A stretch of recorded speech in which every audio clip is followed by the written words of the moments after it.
My mother-in-law called my miscarriage God's way of correcting a mistake after pouring wine on my wedding dress. When I asked her why she hated me so much, she smiled and said, "Because you stole my son." I just stared at her. That was 9 months ago. Today, she regrets everything she ever did and wishes she just stayed silent. I was always worried about other girls. Turns out I should have been worried about my MIL. It all started the day of our wedding. The officiant asked the audience if anyone had any objections to our marriage, and my mother-in-law actually stood up and said, "Yes, over here. It should be me instead." I pinched the bridge of my nose, and even the officiant rolled his eyes and completely ignored her. Ever since then, she's made it her mission to tear us apart. Fast forward 6 months later, when I was planning my husband's surprise birthday party. Before we got married, he always told me how much he hated birthdays, and he made it a thing to never let me celebrate. But now that we were living together, he couldn't stop me. So I went all out. It literally cost almost $2,000 to organize, because I refused to cut corners. I planned to have chocolate fountains, yes, plural, a catering team, servers, and very expensive champagne. I wanted to invite practically everyone he knows, so I dedicated an entire day to making some phone calls. The first one on the list was, of course, my mother-in-law. Truthfully, I wanted to get her out of the way so I wouldn't have to keep thinking about it. She picked up on the first ring. "Oh my gosh, how is my baby boy doing? Please tell me you've dropped that evil witch by now.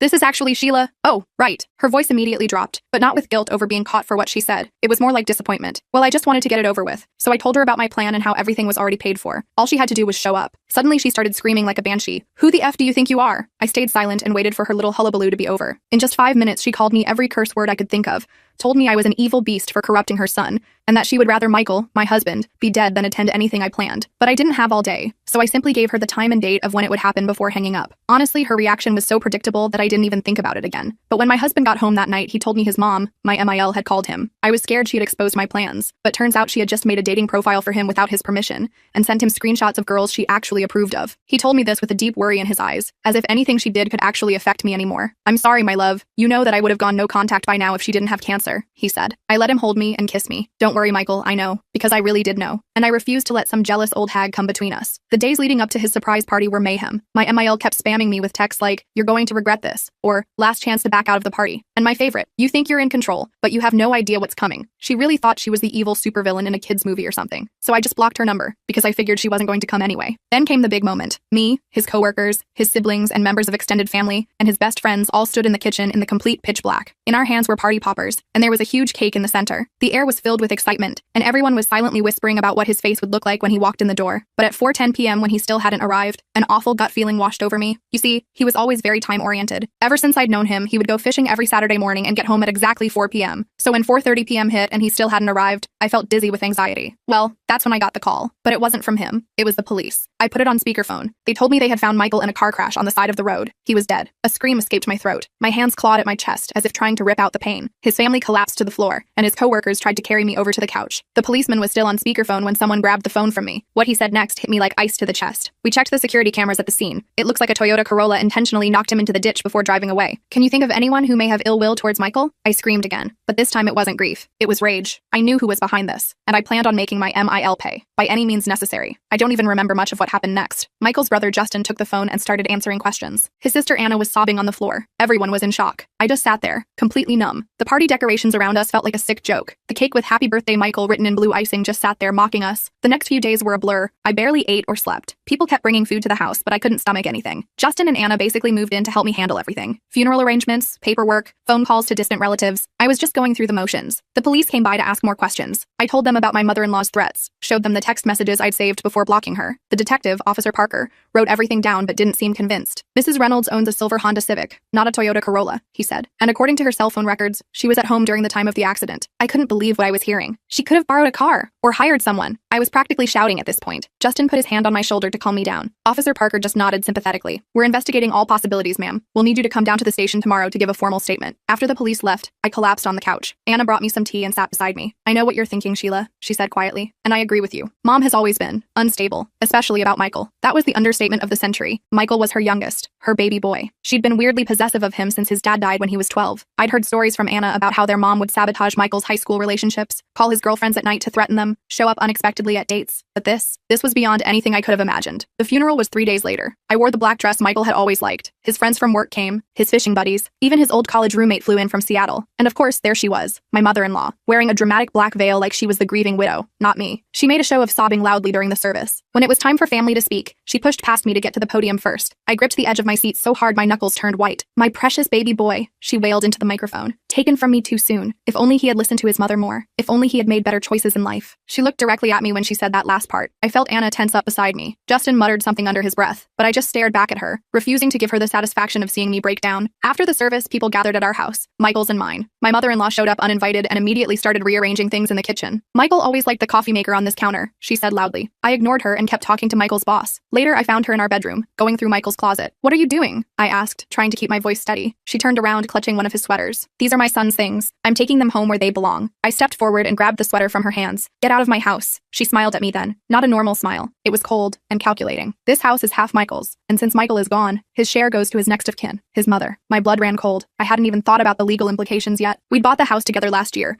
both our names on the mortgage. I had no idea if what she was saying was true. You need to leave. Now. I pointed toward the door. She stepped closer to me, still smiling that awful smile. You think this is over? It's just beginning, dear. Michael should have been with someone worthy of him. Now I'm going to make sure you pay for taking him away from me. I didn't sleep that night, or the next. I called a lawyer first thing Monday morning. His name was William, a friend of a friend who specialized in estate law. He agreed to meet me that afternoon. Based on what you've told me, you have nothing to worry about, William said after I explained the situation. Since you were legally married, you inherit everything unless there was a will stating otherwise. I felt a wave of relief wash over me. There's no will. We talked about making one but never got around to it. William nodded. Then the house is yours. His mother has no claim to it. I should have felt better after that meeting, but something was still nagging at me. The Toyota Corolla. The police seemed to have hit a dead end with the investigation. They had grainy footage from a traffic camera that showed a car hitting Michael's truck, but couldn't make out the license plate or the driver. I decided to do some digging on my own. I started with Michael's phone, which the police had returned to me. I scrolled through his recent calls. Most were to me, to his work, to Justin. But there was one number I didn't recognize that had called him several times the day before the accident. I wrote it down and then checked his text messages. Nothing unusual there. Just our normal daily exchanges, some group chats with his friends, updates from his fishing buddies. Then I checked his email. That's when I found it. An email from his mother sent the morning of the accident. The subject line was urgent. Meet me today. I opened it with shaking hands. Michael, I need to see you immediately. It's about Sheila. I've discovered something you need to know before it's too late. Meet me at the old bridge at 3:30. Come alone. Don't tell her. My heart was pounding. The accident had happened near the old bridge, just after 3:30. He had been on his way home from meeting her. This was proof, wasn't it? I forwarded the email to myself, and then called Officer Parker. He said he'd look into it, but reminded me that an email asking to meet wasn't proof of murder. I hung up, frustrated. That night, I couldn't sleep again. I kept thinking about that Toyota Corolla. Something about it seemed familiar, but I couldn't place it. Then it hit me. About a month ago, Michael had mentioned that his mom's neighbor Cynthia had gotten a new car, a Toyota Corolla. The next morning, I drove to my mother-in-law's neighborhood. I parked down the street and waited. Around noon, a woman came out of the house next door to my mother-in-law's. She got into a silver Toyota Corolla and drove away. I quickly snapped a picture of the car and the license plate. I sent the photo to Officer Parker with a message explaining my theory. He called me back almost immediately. We'll look into this, Mrs. Walsh, but please don't do any more investigating on your own. It could be dangerous. I promised I wouldn't, but I was already formulating a plan. I needed to talk to Cynthia. I needed to know if my mother-in-law had borrowed her car that day. I needed proof. I waited until the next day to make my move. I figured Cynthia would be at work, so I drove back to my MIL's neighborhood around 10 a.m. The silver Toyota Corolla was still in Cynthia's driveway. I parked my car a few houses down and walked up to her front door, heart pounding in my chest. The morning air was crisp, and dew still clung to the perfectly manicured lawns that lined the suburban street. My hands were clammy as I approached her door, the weight of what I was about to do pressing down on my shoulders. I rang the doorbell, not really expecting anyone to answer, but to my surprise, the door swung open. A woman in her mid-50s with short blonde hair stood there in a bathrobe. She had kind eyes that crinkled at the corners, but they were wary as she assessed me. Can I help you? She asked, looking me up and down. I hadn't prepared what to say. My mind went blank for a second. The rehearsed speech I'd practiced on the drive over vanished completely. Hi, I'm Sheila. I was Michael Reynolds' wife. Her face changed immediately. The wariness melted into sympathy. Oh, honey, I heard what happened. I'm so sorry for your loss. Her voice softened, and she reached out as if to touch my arm but stopped herself. I thanked her, and then just stood there awkwardly, shifting my weight from one foot to the other. She invited me in for coffee, and I accepted. Her house was neat and tidy, with family photos covering one wall. The living room smelled of cinnamon and vanilla, and soft classical music played from somewhere in the background. We sat at her kitchen table, and she poured me a cup from a French press. The mug was warm in my hands,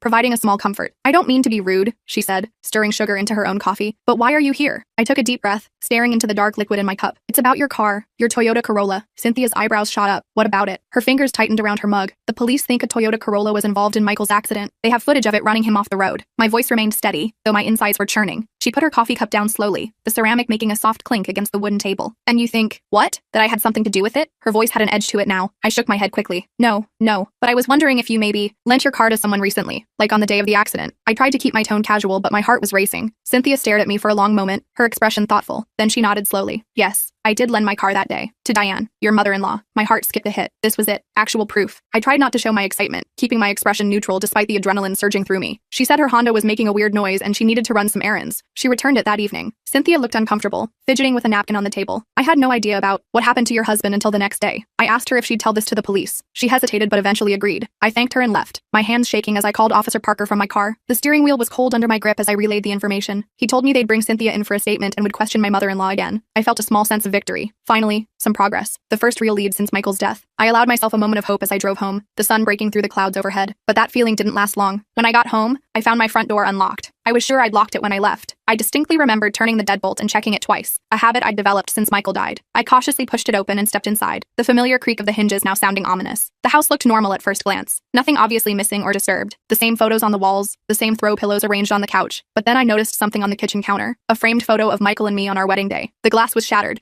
and my face had been scratched out with something sharp. Jagged lines crisscrossed where my smiling face had been, while Michael's remained untouched. A chill ran down my spine. I backed away, fumbling for my phone to call the police. That's when I noticed the blinking light on our answering machine. We rarely used it, preferring our cell phones, but we kept it for older relatives who still left voicemails. The red light pulsed steadily, like a warning. I pressed play with trembling fingers. "Hello, Sheila dear." My Mills voice filled the room, sickeningly sweet with an undercurrent of malice. "I hope you like my little gift. Just a reminder that I can get to you anytime I want. The police won't help you. No one will believe you over a grieving mother with cancer. Back off now, or things will get much worse." The message ended with a soft click, leaving the room in eerie silence. I played the message for Officer Parker when he arrived. He looked concerned and immediately called for forensic technicians to check for fingerprints and other evidence. This time, he took the threat seriously, especially given what Cynthia had told them about the car. "We'll step up patrols in your neighborhood," he assured me, his expression grave. "And I think it's best if you stay somewhere else for a few days while we build our case." I called Justin and Anna, and they came over immediately. Justin changed the locks while Anna helped me pack a bag. Her gentle presence was comforting as she folded my clothes and placed them carefully in my overnight bag. I decided to stay at their apartment for a while. That night, huddled on their pull-out couch, I couldn't sleep. The unfamiliar sounds of their apartment building kept startling me awake. The elevator humming, neighbors walking above, pipes clanking in the walls. I kept thinking about what my mother-in-law had said. No one would believe me over a grieving mother with cancer. Was she right? Was I fighting a losing battle? The doubt crept in like a fog, clouding my resolve. The next morning, I got a call from William, my lawyer. His voice was tense, lacking its usual confidence. "Sheila, we have a problem. Your mother-in-law has filed a petition contesting the inheritance. She's claiming Michael told her he wanted to divorce you, and that he was planning to change his will." I felt sick, a knot forming in my stomach. "That's a lie. We were happy." My voice cracked on the last word. "We had been happy. Not perfect, but genuinely happy together." "I believe you," William said, his tone softening. "But we need to prepare for a legal battle. Can you come to my office this afternoon?" I spent 3 hours with William, going over every detail of my relationship with Michael and his mother. He seemed confident we could fight her claims, but it would take time and money. Money I wasn't sure I had, especially with the medical bills from Michael's brief hospital stay before he died. The weight of it all pressed down on me as I left his office, the afternoon sun doing nothing to warm the chill I felt inside. When I got back to Justin and Anna's place, they were waiting for me with worried faces. Anna's eyes were red-rimmed, and Justin was pacing the small living room. "Mom called," Anna said, twisting her wedding ring nervously. "She's telling everyone that you were cheating on Michael and that's why he was upset the day he died." I couldn't believe what I was hearing. The accusation hit me like a physical blow. "That's insane.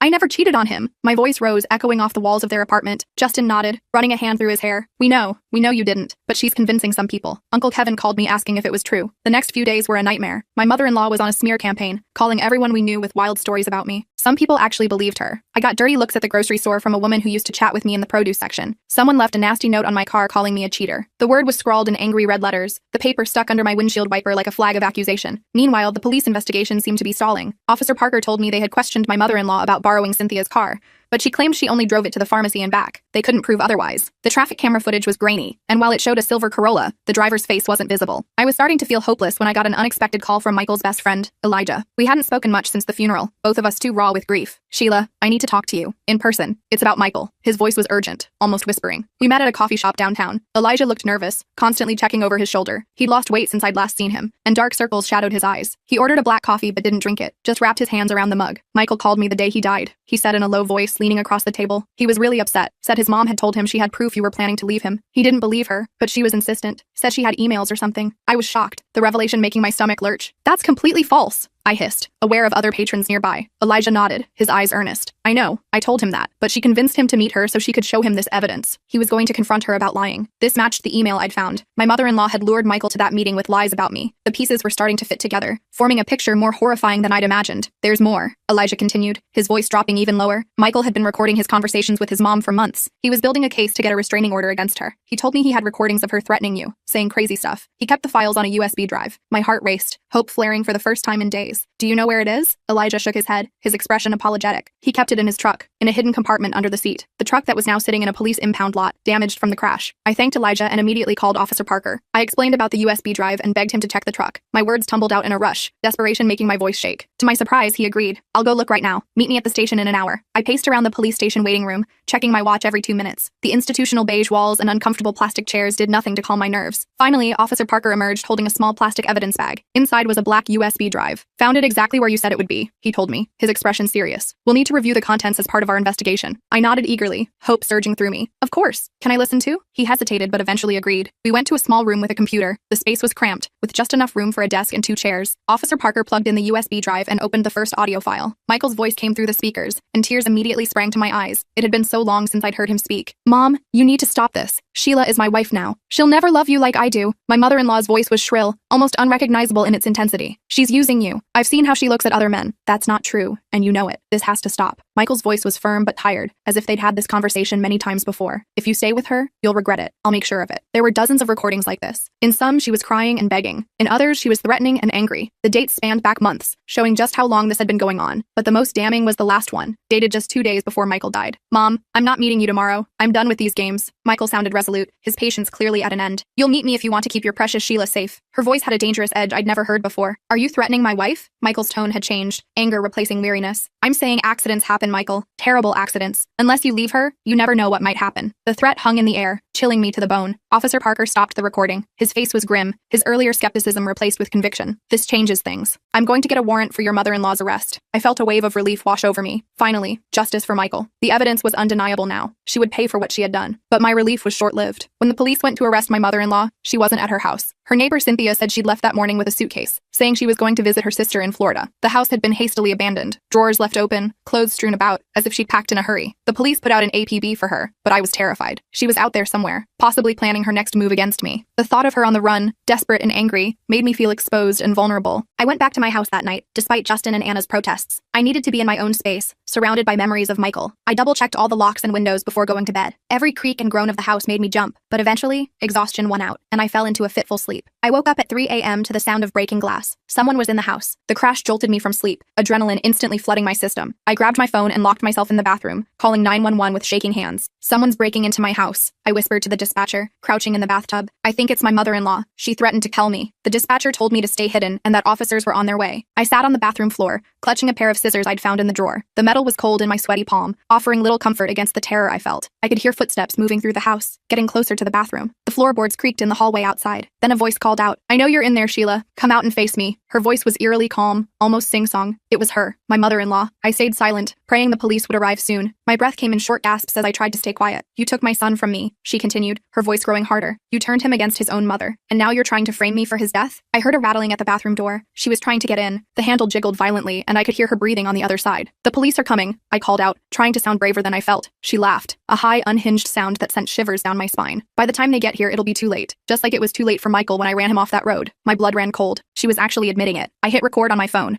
hoping to capture her confession. My fingers trembled as I pressed the button, praying it would work. "Why?" I asked loudly. "Why would you kill your own son?" "I didn't mean to call him," she shouted, her voice cracking with emotion. "I just wanted to scare him, make him see what a mistake he was making with you, but he swerved too hard. It's your fault, really. If he hadn't married you, he'd still be alive." The bathroom doorknob was turning now. She must have found a way to unlock it. I backed up against the shower, scissors raised. My heart pounded so hard I thought it might burst from my chest. The door swung open, and there she stood, my mother-in-law. Her eyes were wild, her hair disheveled. In her hand was a kitchen knife, the blade catching the dim light from the hallway. "It should have been you," she hissed, her face contorted with hatred. "You should have died, not my Michael." She lunged at me just as sirens wailed outside. I dodged to the side, and she stumbled past me, hitting her head on the edge of the bathtub. The knife clattered to the floor, spinning across the tiles. Blood began to seep from a cut on her forehead. The police burst in moments later, finding me standing over my unconscious MIL, still recording on my phone. The officer's flashlight swept the bathroom, illuminating the scene in harsh white light. The next few hours were a blur of statements and questions. My mother-in-law was taken to the hospital under police guard. My recorded confession was entered as evidence. I sat wrapped in a blanket in my living room, answering the same questions over and over as different officers took my statement. When I finally got home the next day, exhausted but relieved, I found Anna and Justin waiting for me. They'd heard what happened and came straight over. Anna pulled me into a tight hug, and Justin squeezed my shoulder, his eyes full of concern. "It's over," I told them, collapsing onto the couch. "They're charging her with Michael's murder." Anna sat beside me, taking my hand. Her fingers were warm against mine. "There's something you should know, Sheila, about Mom's cancer." I looked at her, confused. "What about it?" Justin stepped forward, his expression grim. "She doesn't have cancer. Never did. She's been lying about it for years to manipulate Michael, to keep him close." I I couldn't believe what I was hearing. The cancer had been Michael's reason for maintaining contact with his mother despite her behavior. It had been the guilt trip she used whenever he tried to set boundaries. All those doctor's appointments, the treatments he'd helped pay for, all of it had been a lie. How long have you known? I asked them, a new wave of anger washing over me. We suspected for a while, Anna admitted, guilt shadowing her face. But we only confirmed it recently. We found her medical records while cleaning out her house after she ran. There's no cancer diagnosis anywhere. I felt a strange mix of anger and relief. Anger at the years of manipulation, but relief that at least Michael hadn't abandoned his mother when she was truly sick. The revelation cast everything in a new light. All those times Michael had gone to help her,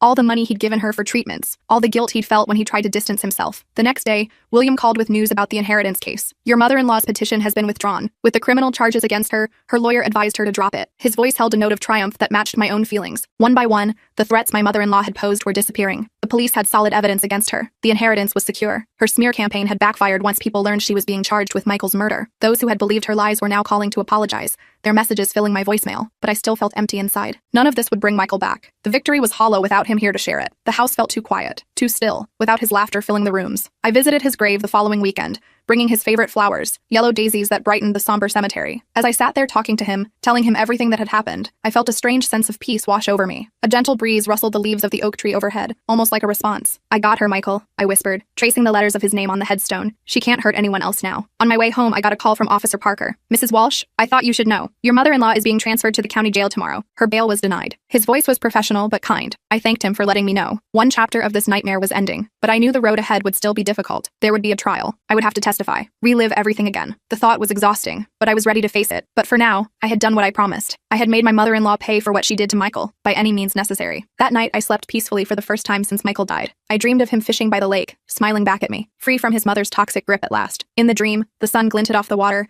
and Michael's laugh echoed across the surface. I woke with tears on my cheeks but a lightness in my heart. The next morning, I woke up to several missed calls from Justin. I called him back immediately, worried something was wrong. My stomach knotted with anxiety as the phone rang. Sheila, you need to turn on the news, he said, his voice urgent. I switched on the TV to see breaking news. There had been an incident during my mother-in-law's transfer to the county jail. During processing, she had managed to grab an officer's gun during a moment of confusion. There was a struggle with several officers. The GN went off. The reporter's voice was solemn as footage of the scene played across the screen. My mother-in-law was dead. I sat in stunned silence watching the reporters outside the hospital. They were interviewing witnesses, showing footage of ambulances and police cars. The chaos on screen contrasted with the stillness I felt inside. I didn't know how to feel. Part of me was relieved it was truly over. No trial. No more fear of her somehow getting free and coming after me again. But another part felt cheated of seeing justice properly served. I wanted her to face what she had done, to admit it in court, to serve time for taking Michael from me. Justin and Anna came over later that day. We sat in my living room trying to process everything that had happened. The afternoon sun streamed through the windows, casting long shadows across the floor. Do you think she did it on purpose? Anna asked quietly. To avoid prison? Her eyes were red-rimmed, conflicted emotions playing across her face. I shrugged, staring into my cup of tea. Maybe. Or maybe she just couldn't stand the thought of everyone knowing what she did. The perfect mother image was everything to her. We spent the evening sharing memories of Michael, the good times before his mother's obsession took over everything. For the first time, we laughed together. Real, genuine laughter. We remembered his terrible jokes, his passion for obscure documentaries, the way he always burned toast no matter how closely he watched it. The memories were bittersweet, but healing. As they were leaving, Justin handed me a small box. We found this in Michael's desk at work. It's addressed to you. The box was worn at the edges, as if Michael had handled it often. Inside was a letter and a small velvet pouch. I opened the letter with trembling hands, recognizing Michael's neat handwriting immediately. My dearest Sheila, it began. If you're reading this, something has happened to me. I've been worried about my mother's behavior lately. She's becoming more unstable, more fixated on breaking us apart. I'm planning to cut contact with her completely, cancer or no cancer. But first, I need to make sure you're protected. In this pouch is a key to a safe deposit box. Inside, you'll find documents detailing everything my mother has done over the years. Threats, harassment, even financial fraud. I've been collecting evidence for months. Use it if you need to. I love you more than anything. Always, Michael. Tears streamed down my face as I emptied the pouch. A small key fell into my palm. Michael had known. He had been preparing to protect me. Even in death, he was looking out for me. I clutched the key to my chest, feeling closer to him than I had since the accident. The next day, I went to the bank and opened the safe deposit box. Just as Michael had said, it was filled with documents. Photos of damaged property with dates and times, printed emails with threats, financial records showing how his mother had stolen from his college fund years ago, and a USB drive labeled backup. I took everything to Officer Parker. I know she's gone now, but I want this on record. I want the truth about her to be known. I placed the box on his desk, the final piece of evidence against a woman who could no longer be brought to justice. He nodded, accepting the documents. This would have made our case airtight. Your husband was very thorough. There was respect in his voice as he looked through the meticulously organized compromised files. He was protecting me, I said softly, even though he didn't know exactly what would happen. In the weeks that followed, I slowly began to rebuild my life. I returned to work, finding comfort in the routine. I had dinner with friends, allowing myself to enjoy their company without guilt. I sorted through Michael's things, donating some and keeping others. Each item held memories, some that made me smile, others that brought tears. But the process was cathartic, a necessary step forward. Justin and Anna remained close, checking in on me regularly. Michael's coworkers invited me to their gatherings, making sure I knew I was still part of their circle. Slowly, a new normal began to take shape. One evening, as I was going through old photos for a memorial album,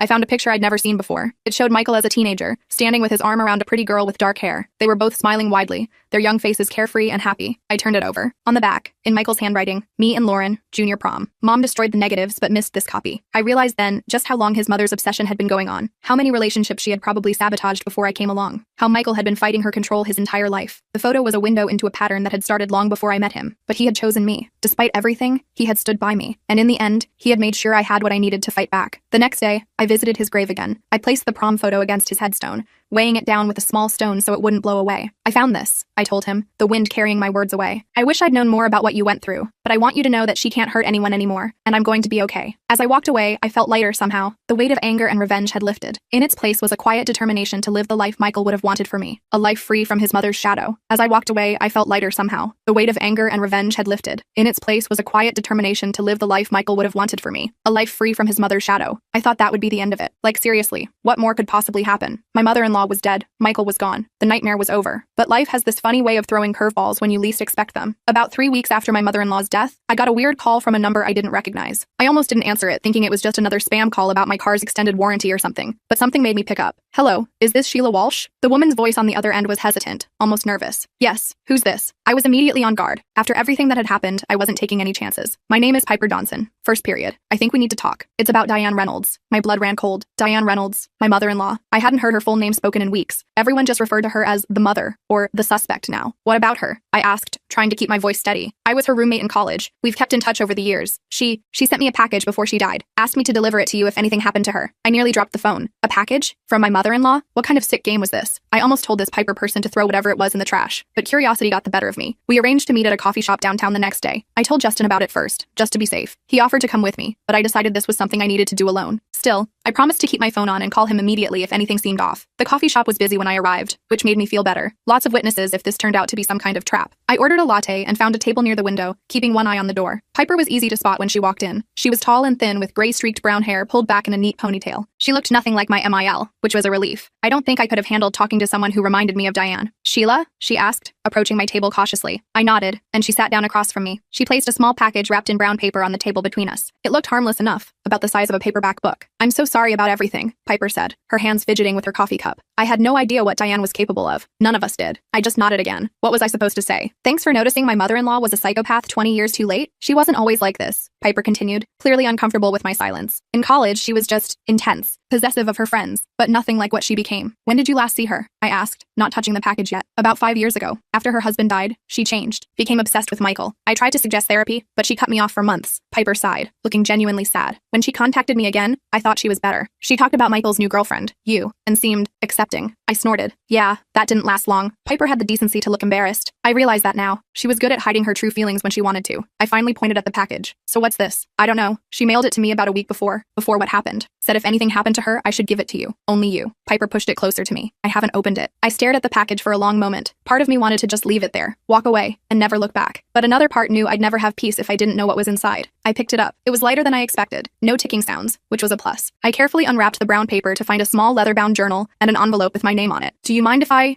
gestured vaguely, asking for privacy. Of course. Piper stood up. I'll give you my number in case you have questions, but I think my part in this is done. She scribbled her number on a napkin and left it on the table. For what it's worth, I'm truly sorry for your loss. After she left, I sat there for a long time, just staring at the journal and envelope. Finally, I opened the envelope first. Inside was a single sheet of paper with my mother-in-law's handwriting. Sheila, by the time you read this, I'll be gone. I know what I've done is unforgivable. I never meant to call Michael. I only wanted to scare him, to make him see reason. But I did call him, and I can't live with that knowledge. This journal explains everything, not as an excuse, but as an explanation. Michael deserved better than me as a mother, and perhaps you deserved better than me as a mother-in-law. Diane. My hands were shaking by the time I finished reading. It wasn't an apology, not really, but it was an admission of guilt, and somehow, that mattered. I flipped open the journal, not sure what to expect. The first entry was dated over 30 years ago, when Michael was just a baby. Thomas held Michael again today. He looks at the baby with more love than he's shown me in years. I hate how that makes me feel. I read entry after entry, each one more disturbing than the last. My mother-in-law had been jealous of anyone who got close to her son. First her husband, then Michael's friends, then his girlfriends. The journal documented decades of manipulation, sabotage, and obsession. There were detailed accounts of how she'd driven away Lauren, Michael's high school girlfriend, how she'd called Michael's college roommate pretending to be from the administration, getting the poor guy transferred to a different dorm, how she'd faked cancer for the first time when Michael was 22 and talking about moving across the country. The most recent entries were about me, how she'd tried everything to break us up before the wedding, how she'd been planning to fake a medical emergency during our honeymoon to bring Michael home early, and then, the final entries. Her rage when she found out about the birthday party, her plan to show Michael fake evidence that I was cheating, and finally, her description of running him off the road. I just wanted to scare him, to make him pull over so we could talk, but he swerved too hard. The truck rolled. I saw it happen and I just drove away. I called my baby. My Michael is gone and it's my fault. I closed the journal, feeling sick. I sat there in the coffee shop, surrounded by normal people living their normal lives, and tried to process what I'd just read. My mother-in-law had been disturbed for decades. Michael had never had a chance at a normal relationship with her. I took the journal home and showed it to Justin and Anna that night. They read it in silence, occasionally making shocked noises or wiping away tears. I had no idea it went back so far, Anna said when she finished. I knew Mom was possessive of Michael, but this is something else entirely. Justin looked shell-shocked. All those times she interfered in our lives. I thought she was just being a nosy mom. I never realized how calculated it all was. I decided to give the journal to Officer Parker the next day. It wasn't new evidence. The case was closed with my mother-in-law's death, but it felt important to have it on record, to have the full truth known. Parker thanked me and promised to add it to the case file. This kind of obsession is rare but not unheard of, he told me. Some parents develop unhealthy attachments to their children. It usually doesn't end this tragically, though. In the weeks that followed, I started going through Michael's things again. But this time, I was looking for signs. Moments where his mother's influence had shaped his life in ways I hadn't recognized before. I found a letter from a graduate school in California, offering him a full scholarship. He'd never mentioned applying there. There was an old email printout from a job recruiter in New York for a position that would have been perfect for him. Little breadcrumbs of a life he might have lived if he'd been able to escape his mother's orbit. It made me sad to think of all the opportunities he'd missed because of her manipulation, but it also made me appreciate even more the strength it must have taken for him to marry me, to choose me, knowing how his mother would react. One day, about 2 months after getting the journal, I was cleaning out Michael's desk when I found a small velvet box tucked in the back of a drawer. Inside was a beautiful sapphire necklace and a note. For Sheila, happy first anniversary. Our anniversary would have been in 3 weeks. He'd already bought my gift. I sat on the floor of our home office and cried for what felt like hours, the necklace clutched in my hand. When I finally pulled myself together, I put the necklace on. It felt right somehow, like keeping a promise. I looked at myself in the mirror and for the first time in months, I smiled through my tears. That weekend, I invited Justin, Anna, and a few of Michael's closest friends over for dinner. Nothing fancy, just pizza and beer. But as we sat around swapping stories about Michael, laughing at his terrible jokes and embarrassing moments, I felt something shift inside me. This was how Michael should be remembered. Not as a victim of his mother's obsession, but as the kind, funny, loving man he had been. The man who had fought his whole life to be his own person, despite everything. I've been thinking, I said as the evening was winding down. Michael always wanted to go to Yellowstone. We kept putting it off, saying we'd go someday. Justin nodded, taking a swig of his beer. He talked about it all the time when we were kids. Mom always had some reason why we couldn't go. I'm going to go, I announced. Next month. I'm going to scatter some of his ashes there. I hadn't planned to say it until the words were out of my mouth, but as soon as I did, I knew it was right. Can we come? Anna asked, her eyes bright with unshed tears. Of course, I said, reaching over to squeeze her hand. He'd like that. So that's what we did. The three of us flew to Wyoming, rented a car, and drove to Yellowstone with a small urn containing some of Michael's ashes. We hiked to a beautiful spot overlooking a valley, just as the sun was setting. I opened the urn and let the ashes scatter in the wind. Goodbye, Michael, I whispered. I love you. As we walked back to the car, I felt a sense of closure I hadn't expected. Michael was free now. Free from his mother's manipulation. Free from the constraints that had held him back in life. And in a way, so was I. When I got back home, I made a decision. I put our house on the market. There were too many memories there, both good and bad. I needed a fresh start. I found a small apartment closer to my job. Nothing fancy, but it was mine. A place without ghosts, without the shadow of my mother-in-law's influence. I kept in touch with Justin and Anna. They became the siblings I never had. We had dinner together every few weeks, and they helped me move into my new place. It's been a year now since Michael died. I still miss him every day. I still wear the sapphire necklace he never got to give me, but the raw pain has dulled to a more manageable ache. Last week, I ran into Elijah at the grocery store. We got coffee afterward and talked for hours. Not about Michael or what happened, but about normal things. Movies, books, our jobs. It felt good to have a conversation that wasn't shadowed by tragedy. He asked if I wanted to get dinner sometime. I surprised myself by saying yes. It's not a date, not really. Just two people who shared a loss finding comfort in each other's company. I don't know what the future holds. I'm not ready to think about loving someone else yet, but for the first time since Michael died, I'm open to the possibility that there might be more to my story. Michael's mother took so much from both of us. She stole his chances, his choices, and ultimately his life. She nearly destroyed mine too, but she didn't win. In the end, the truth came out. Justice was served, even if not in the way I expected. And I'm still here, still moving forward. That's what Michael would have wanted. And finally, I'm ready to want it too.